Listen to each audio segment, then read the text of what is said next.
Donc le brainstorming, c'est une technique de créativité pour en fait faire émerger des idées collectivement.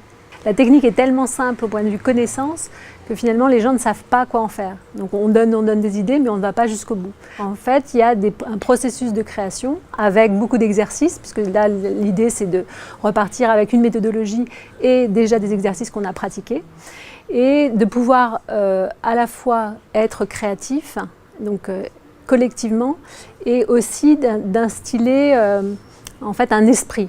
L'innovation, c'est un état d'esprit. Donc ça peut servir pour l'innovation, mais ça peut servir aussi pour des problématiques. J'ai un client qui a une problématique, comment on va pouvoir le résoudre? On mélange beaucoup de choses en fait, on se dit on est en groupe, ça suffit pour faire un brainstorming, ce qui est pas vrai. Il y a quand même un certain nombre de règles à respecter et de revoir ces règles, de se les redire, de les reposer, c'est plutôt intéressant parce qu'on se rend compte finalement que c'est un des écueils qui fait que ça marche peut-être moins bien à certains moments, quoi. Alors moi je viens pour ouvrir un peu mon champ professionnel avec une forme de curiosité sur ce que les autres font et surtout là je viens sur l'aspect brainstorming 2.0 en fait, c'est le 2.0 qui m'intéresse plus particulièrement.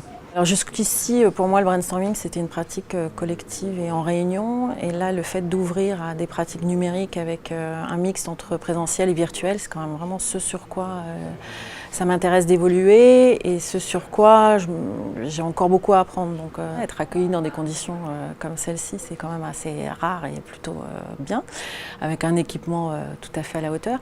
Moi, ce que je trouve le plus intéressant ici, c'est de pouvoir rencontrer d'autres gens, en fait, hein, dans cette formation de brainstorming. Il y a certains de mes collègues, mais c'est pas pour ça que je viens, c'est pour rencontrer des gens qui viennent d'ailleurs, qui ont d'autres pratiques et qui nous ouvrent aussi en dehors de la formatrice sur plein d'autres choses.